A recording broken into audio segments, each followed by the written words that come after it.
Okay, guys, we are back today with the Coach Track podcast. And today, me and Dan Williams are very fortunate to be joined by an amazing coach, Eddie Truong. Eddie, thank you so much for joining us today. I'd love to know a little bit more about you, why you got into Mhm. coaching, and then a little bit more about your journey. And then, look, come on, guys, let's have a deep dive. Yeah, we appreciate you guys having me here. So, my journey with coaching actually started way before I even knew what coaching really was. About 13 years ago, at 18, I moved all by myself from Vietnam, which is where I born and raised, to the U.S. On a full ride scholarship. So studying U.S. has always been a dream of mine. I mean, I've been having this dream since I was like 13, 14 years old. But as you can imagine, a Vietnamese family, we couldn't really afford that university tuition in the US. Even American could hardly afford it. So it's very expensive. Because of that, I knew the only way for me to do it was for a scholarship.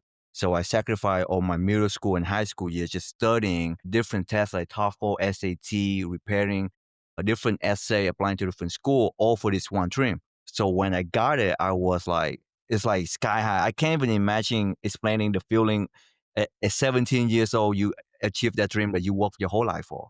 So I was so ecstatic about going to US, and this was supposed to be my paradise, my heaven. And I do remember not too long before I left for the US, one of my best friend, and he would just talk to me. He was like, "Hey, are you not afraid of like the culture shock? Or you seem very happy about it?" And I was like, "This is really word for word about what I say." I was like, "Culture shock." I eat hot dog like every day. I love pizza. I love hamburger. I watch ESPN, MTV. What's culture shock? Like I felt like I was made for the US, and I couldn't be more wrong. The first thing you feel right away was the loneliness. Because I remember just a few days after I landed in the US, my roommate at the time invited me, very kind him to invite me to go to this local talent show. It's a community talent show where they do singing, dancing, stand-up comedian. Everybody were having such a good time, including myself. And in the midst of all this, I suddenly take a look to my left and then my right, and then I realized that the next person I know and the next person I call family were 10,000 miles away. And that's when that really hit me. And the worst thing about it, I mean, I broke out crying. And I remember the worst feeling about it is the fact that I tell myself, this is not a dream I could wake out of. Like after the show, I would have to go home and go to sleep. And next day I wake up, this still going to be my reality. And that's kind of like the beginning of like everything going downhill. Adding on to that, the cultural differences, the language barrier, the pressure to succeed, one the requirement of my scholarship that I have to have a 3.5 GPA every semester to have it renew. I'm not sure how you guys do in the UK, but in the US, we have a 4.0 GPA. That's the 100, right?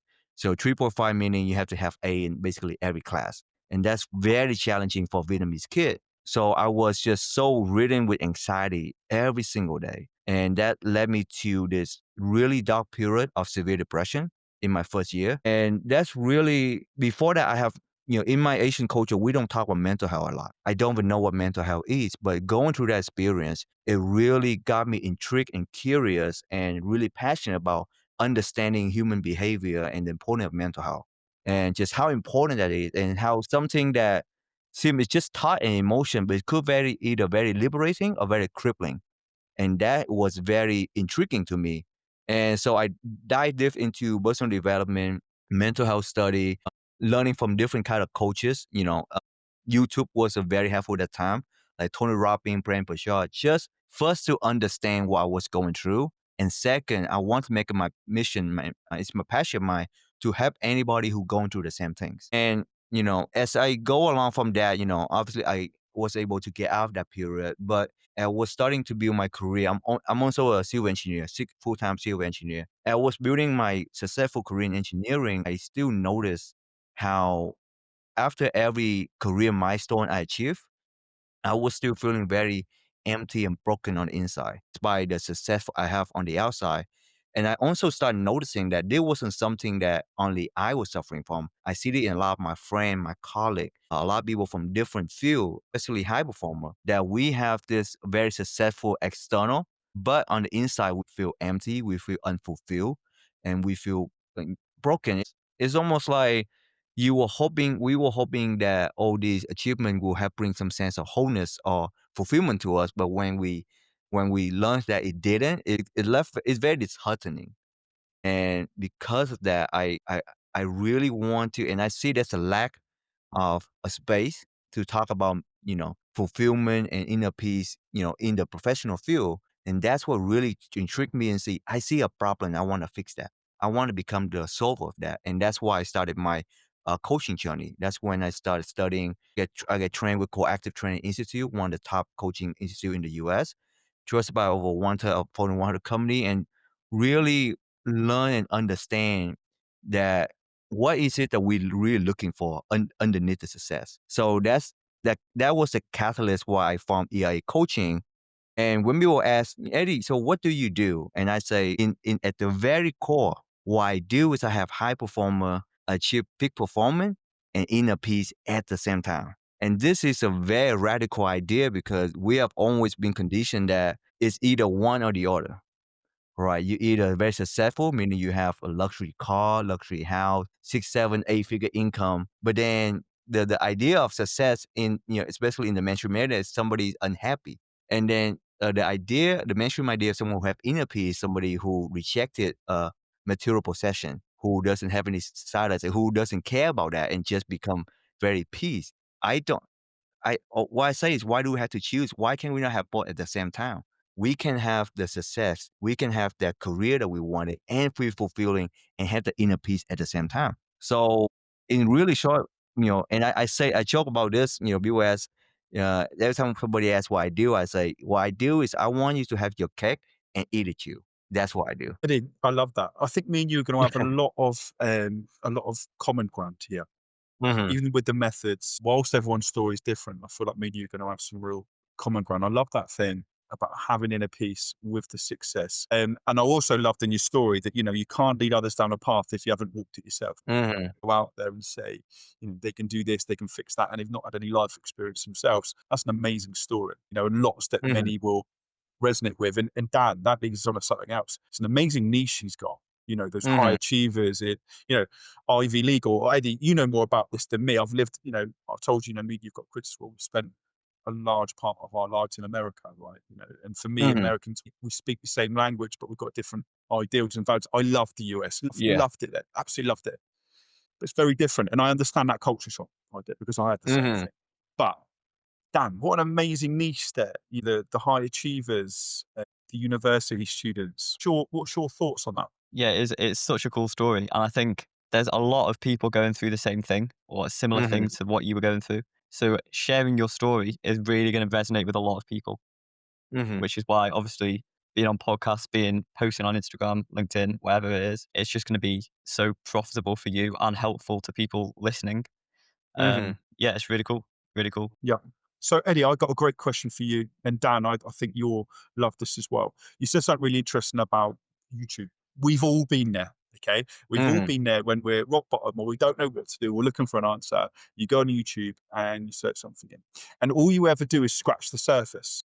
Yeah. It's that Hmm. entry level, bottom level into finding that knowledge that you want, right? Especially in coaching or mindfulness or whatever it might be. But Eddie, Hmm. you created a book. And I love that, right? Because I think what a book is it allows, it's a much deeper dive than that scratching the surface level that YouTube is. And on top of that, I'm also quite a firm believer that lots of people don't want to admit to being coaching. They're maybe a bit nervous, Mhm, maybe don't want to dive off the high board at the swimming pool. So a mhm. book's a great way to silently go about that. Yeah. So Yeah, Eddie, I'd love to 100%. know a little bit more about your book than Dan. Maybe we can talk a little bit more about, why it's great to have another income stream as a coach, another opportunity to find out your methods alongside, one-to-ones. Eddie, I'd love to know more about your book. Yeah, so my book is called The Digital Freedom Guide: How to Reduce 80% of Screen Time in 2 weeks, in which is only 3 simple steps. And the premise of my book was because I suffer from technology addiction for almost close to a decade. And I see this a lot with high performer too. We use so much of technology. Technology is so integrated in every aspect of our life. We use it for navigation, we use it for work. And I see what high performance is that we will be using on our screen for work. And then when we rest, quote unquote, we be on our phone. And then we keep scrolling. So our mind is constantly activated and we couldn't stop. And then we question, why do I feel so fatigued? why do I feel so tired? Because we never take that time to truly rest. So the book came because when I was going through this really difficult time with phone addiction, and I was, like you say, YouTube was basically my, as a broke college student who didn't have a resource back then, YouTube was my free teacher, my free resource for any question I have. So I was trying to look for a lot of book about insight about phone addiction, about how to overcome that. And I do find a lot of tips. You could do this dopamine detox. You could put your phone away. All these kind of things. But I don't ever feel like it really addressed the root issue of phone addiction, because everything was just very surface level fix. And that's why I say I have to come up with something to help myself. So this system that I created was to help myself overcome it, because I sit and I ask myself, well, what is it that why am I so addicted to my phone, right? Obviously, there's the neuroscience behind the phone addiction. In my book, there's a chapter 3, we talk about the neuroscience of phone addiction, how these big tech company hire, thousands of behavioral psychologists, top-notch scientists to design the app to trigger out the addiction and keep us addicted to their application. So there's a whole chapter about that. But another side of it is, what are we really avoiding by using phone? We really avoiding the discomfort of being by ourselves or being present in a moment. So we a lot of time I use my phone to overcome my anxiety. I was so nervous about the tasks I have to do that, well, I have to release it by using my phone. So I realized the root issue was we use phone to avoid emotion. And so the book was about, let's first, before we do all this service level fix, which is very helpful, we have to fix what the root cause first, the emotion that we're trying to avoid. And also the identity surrounding that, because the number one behavioral force in human psychology is our identity. If you think, let's say, if you're trying to quit smoking, but you say, well, I've been a smoker my whole life, then soon enough, you will go back to smoking because being a smoker was your identity. So if your identity is that is somebody who addicted to your phone, who's somebody who want to use phone as entertainment or something like that, if that's your identity, and we don't know it until we sit down and really examine the identity within ourselves. If we don't address that first, everything that we do will only be surface level. It's like a band-aid over an open wound. It will not fix anything. So the book is I created to able to address that deep rooted issue first, and then everything else will just flow. Everything else will become easier. And I also want to write a book because I want to educate people on just the danger of phone addiction, because it's affecting not only our clarity, our mood, our mental health, but it's also affecting the people around us. Because we become very distant. I mean, how many times I hear a lot from people who suffer from phone addiction and work with me. They say even in a conversation with their loved one, they don't feel present in the moment. They feel like their mind was somewhere else. So the danger of it is not just for us, but the people around us. And the most dangerous thing about phone addiction is that it is what I call a silent pandemic, because unlike drug addiction or alcohol addiction, which the society know is bad, we all know it's bad. We all make an effort to overcome that. Porn addiction is something very normal. Everybody use it. Everybody use it excessively. And because it's so normal, it's not even considered a problem. And that's the true danger of porn addiction. That's what I want to help people understand. And at the same time, I also want to help people feel seen that, hey, I was there. I know how difficult it is, especially with high performer, because we are so disciplined in every other aspect of our life. Yet this one little thing we somehow couldn't seem to figure out. And that's very discouraging to us. And we put a lot of guilt and criticism on ourselves because of that. And I want them to know that it's okay. It's number one, it's only science. It's on you are, but again, this $1 billion algorithm. So it's not your fault, and it's okay to have this issue. But let's work on it together. That's amazing.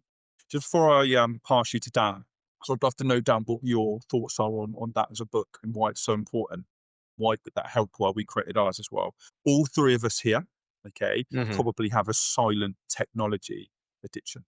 We all work Hmm. online, and sometimes you've got to just admit it. It's incredibly hard, Dan, isn't it, in terms of what we're doing to limit screen time or to have that time away? Virtually impossible. Okay. And I think one of the best rules in terms of like that addiction, it's okay to say no. Even Hmm. with Dan this week, me and Dan are in Bali once or twice. I've had to say, Dan, no, I can't do anymore. I'm burnt out or whatever it might be. And Hmm. vice versa. Eddie, I think one of the best ways I've been, how I've taught about phone addiction before, and I'd love to know your input on this. And Dan, maybe you could talk about how you would market this. All of us have a certain amount of bandwidth. Okay. Mhm.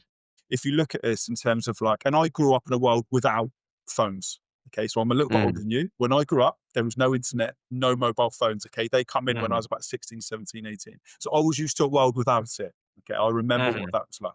I remember how high functioning I was at 16 without phones. I could draw, I could paint, all that sort of stuff. I can't Mhm. do it anymore because I've got a limited amount of bandwidth, right? This is interesting. So when I add 100% bandwidth, I could, now I've Mhm. got a limited amount of bandwidth. I don't quite have that creativity level. So we're all born with 100% worth of bandwidth. The more apps we have open, the less productive that bandwidth is, right? Mhm. And those apps are, yeah, Dan, OnlyFans, Tinder, LinkedIn, X, Substack, Yeah. Instagram, YouTube, whatever it might be, email, lead pages, that goes on and on and on in a daily life, right? Mhm. Especially for someone, Eddie, especially for someone like you and me who are trying to Mhm. organize a business, the amount of apps that you've got on. Okay. So one of the Mhm. best advice that I'd give to anyone in terms of limiting that bandwidth, making sure you're trying to function as close to 100% is to close as many of them as possible and then make sure that Mhm. you're only using the best ones. So no OnlyFans, no Pornhub, whatever it might be. But the idea of limiting all those sort of stuff so you've got more bandwidth, yeah? Because if you think about it, that eats into your creativity. So Yeah. I used to love the Sky Sports apps. I used to love betting apps, all that sort of stuff, right? But when I was in my 20s or early 30s, all of that stuff eats into your creativity and just how productive you are. Dan, what's your thoughts on that? I'd love to know more about, there's so many hooks for that, isn't there? So many ways you can resonate and talk Mhm. about that sort of message. But also, I think a book is so much better to talk about this sort of subject than YouTube or Reels or, Mhm. LinkedIn posts, whatever it might be. Let's talk a little bit more about that, Dan. Yeah, it's really cool to watch like two great coaches talk about like similar things with the life coaching stuff. It's really cool. But Mhm. I think with the book, I would say what you've done really well, which most coaches wouldn't do, is you've decided to solve one problem with the book. So I Mhm. think most coaches in a similar position to you would be like, I'm going to write a book on how to find fulfillment and make loads of money and solve my anxiety and Mhm. all of these things. Mhm. It's kind of just scratching the surface. Whereas with your book, it's going really in depth, solving a really important problem that a lot of people have. Mhm. What that's going to do is basically attract the same people, but they're going to resonate with you a lot more. You're going to actually solve their problems if they listen to you, Mhm. which is the really important bit of the book is getting that low ticket offer so that they trust you enough to potentially in the future go for the higher ticket offer. So Mhm. you're just a really good example for a lot of coaches listening to this, hopefully, um, Mhm. that solving a one specific problem for a small price is going to pay off in the long run with your higher ticket coaching stuff. Mhm. Yeah, 100%. And one of my mentor, I have a business mentor, and he said to me that a book for a coach is the best business card you can ever have. Gets build credibility right away. And like you were saying, then you brought up a really great point that, by the book, by having people solve a problem, you're able to earn their trust, and later on, they will consider you for a high ticket offer. So yeah, it's a beautiful funnel, to be honest with you. I love that. That's an amazing way to put it. Yeah, it's a beautiful funnel. Mhm. So we have, many layers of that. And I love the way, me and Dan have a community, with a book, with an audio course, and you think about they're all entry level, but all, scratching the surface is YouTube, isn't it? Like the podcast that Mhm. we're doing now. If you want to find out more, you buy the book. If you want to Mhm. find out more than that, you buy the audio course. It's entry level, isn't it, into like a higher order. And also, I think what it does is me and Dan worked out that before someone really wants to buy, like, they want to see 6 to 8 times. I think it's Mhm. another great way for people to get to know you a little bit more, to know Mhm. your methods, your ideology. And I think a book is really, really powerful. But Eddie, you've got other strings to your bow, haven't you? Me and Dan have talked openly a lot about the 7 different income streams for a coach. There's many different ways to Mhm. boil an egg. Tell us a little bit more about your message and how you go about that. How do you project your methodology? So my messaging, and this is, you mentioned something very well about the messaging, right? And I think that's the one thing that coaches, and myself included, when I started, was having real difficulty about what is the messaging, what is my one message that become the base for everything else that I do. And because as coaches, we want to have as many boys as we can. And so I originally I was having really trouble really niching down or really narrow down exactly who I'm serving and what I'm doing. And the way I did was say, well, what do I have? How do I feel most connected to? Who do I feel most? Who should have I been in the most? And the shoe I've been in the most is the high performer who's successful but restless on the inside. And that's become the people who I serve. And what I want to do is I always want to bring mindfulness and inner peace into our professional world in the pursuit of external success. So that's how I become with my messaging of having high performer, achieving both peak performance and inner peace at the same time. Because that's how I was able to narrow it down. And actually, I read your LinkedIn post about this message not too long ago, and you having a beautiful, basically going over what we just talked about was the messaging of a coach. Like what is it that you do, right? That's the one question that coaches have issue with. Like, what do you do? And you have a great sentence that I want to mention. Up, you say, "What I do is I'm the one who convened Bruce Wayne with Batman." And yeah, and I was like, I'm a Batman fan, so I hear that I'm like, yes, I'm gonna steal that one day. I love it. I love it. So I think it's always about getting down on who you serve and what you do, and then everything else I do. My other thing I do is I'm also speaking on stage, and then I have the book, and then I coaching. Those are the main, as of now, those are my main three source of income. But I was able to expand out because I know my foundation. Because I know that no matter what I do, everything, even the podcast or whatever it is, it all revolves around that one mission I have. Love that. Love that. But Dan, we could talk about this all day. Could be one of the things I love there is your niche almost finds you. Remember we talked even a little bit off air that I never thought I would be in this position mentoring other coaches. Mhm, It's really interesting how that voice finds you or someone recommends that's what you do. You talked about you having a coach yourself and that real importance of accountability. I think where we all resonate is in terms of client acquisition, we all want that high ticket. Yeah, we all want that 1%. And that is Bruce Wayne. Right. So even with mhm, you're looking for these high achievers. Sometimes you've got to be that person that convinces them to dive off the high mhm, board. Like most people will look over the side and they go, oh, that's a bit high. Maybe I'll jump off, or maybe I'll climb down and go off the slightly lower board. I think what coaching is at that level is giving them that belief, that mental push that dive, mhm. and I feel like that's what coaching is. But Dan, what's your thoughts on that? And also, in terms of like hooks or how you put this out there, there's so many different ways to go with that, isn't it? Yeah, well, there's a lot of platforms as well, is what I was thinking. But with Eddie, what you're focused on, from what I've seen, is the podcasts, the Mhm, videos, and Instagram, which I think is kind of perfect. mhm, mhm, mm. This boy. No, I'm here. Yeah, I'm here to learn, and that's why really the reason why I know a little bit more about this because when I started, I was very overwhelmed by so many things. As coaches, we spend so much time trying to become the best coach we could be, but then we were hit with the reality that we actually have to become a business owner now, not a business owner and a marketer. We had to run ads and everything. So what I did was I actually was able to invest in business coaches. And that's why I encourage, and that's exactly the service that you got providing. You was able to provide a guidance for coaches. And I think that's why at the beginning I say this, the work that you do is very important because coaches, as good, well-intentioned as we are, there's still a lot of things we don't know. And it's very easy to fall into the trap. That's why the coach trap, right? We don't, we go, and there's so many different information out there, so that's why it's very important to have people like you guys to be able to have coaches navigate through that minefield and know exactly what to do. And I have a very two great business coach that allow me to guiding me the right way to go.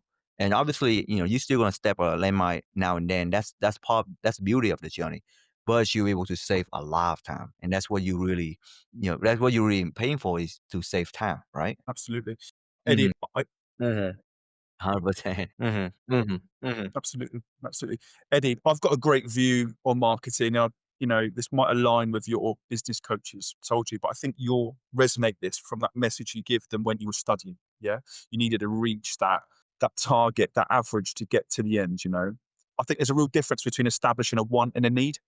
Everyone wants to Mhm. work online. Everyone wants that freedom. Everyone wants to earn quick money, easy money, whatever it is. There's a real difference between needing it to happen.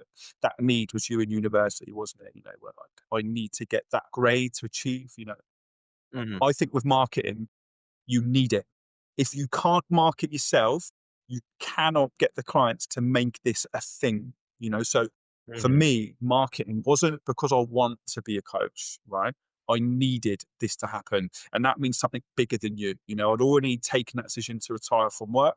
All right. But I needed this for my Mhm. wife, you know, so me and my wife could Mhm. live a lifestyle. And that means it's bigger than me. And I think that's the same with you, wasn't it? At university, this purpose that you got, you know, with the book and the purpose you got about the way you coach, it's a bigger thing than you. It's a desire, isn't it? A need inside, you Mhm. know. And Eddie, I love your message. I love uh, your idea about the book, and I love the way that you're going about it. But Eddie, where's the best place to find you? Where's the best place to find out more about your message? Yeah, but you can find me at my website, www.eddietruong.com, EDDIETRUONG.com.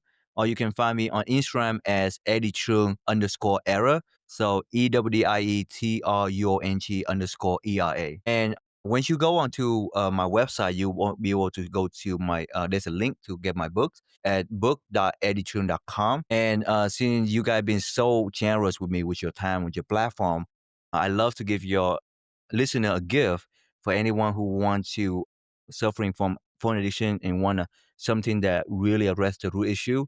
You can go to my website, get the book, and use the code ThankYou100, and you'll be able to get the book for free. So the book is $20, but with that code, it's 100 free for you. And that's hopefully that will be able to, because really the true purpose of the book is to help as many people as I can. I hopefully that will bring some value to your listener. Wow, Eddie, that's amazing. Dan, any more questions before we sign off? Yeah, similar to the thing that I was speaking earlier was get your messaging right. That's so, but that's it's like the one piece of the foundation. You don't have that, everything just gonna crumble apart. No matter how many good marketing, no matter any of those very necessary things, but if you don't have that one block of what is it you serving, and who is it you serving, what do you do, everything gonna crumble. And the second piece of I have is have that belief in yourself, knowing that what you do is very important. And then by you not pursuing it, if you really believe in what you do, you really believe in that bigger purpose, then you have to also believe that if you're not following through with your dream, there's gonna be people suffering because of that, because people needing your help. There's so many people who suffer silently for many different issues. So without you trying your best, you're actually doing the world a disservice. So I encourage them to get clear on the messaging and then get clear on themselves. Like, know your why. If your why is going to be able to pull you through this difficult time financially, I think a lot of coaches quit after 1 year, but the coach that stay is the coach that know their why. It's much like you said, Grant. If it's something much bigger than you, you're gonna keep moving forward, no matter how financially you're doing. You're gonna figure a way out. So know your why. Love that. And before we sign up, Jill, I know we short on time, but I just want to express I couldn't go without mentioning this. I feel a very deep connection to you guys because even though I was born and raised in Vietnam, I've been an England national team fan since World Cup 2002, and I've been through all the heartbreaks and all the no triumph yet, but 2026 football is coming. World Cup is coming to the US. One of the stadium right next to my house, the 18th Stadium, we're hosting 9 matches. And all I have to say is football is coming home next year, boys. Football's coming home. That's my favorite song. My I favorite just, song. yeah. Football's such a Oh my world God. language, isn't it? You know, and we It's all so love it. much. It's We all such. love it. And Eddie, thank you so yeah. much. It is. It's a Thank you, massive guys. language. It's a massive, you know, Eddie, thank you so much for your time. Guys, whatever you do, don't fall into the coach trap.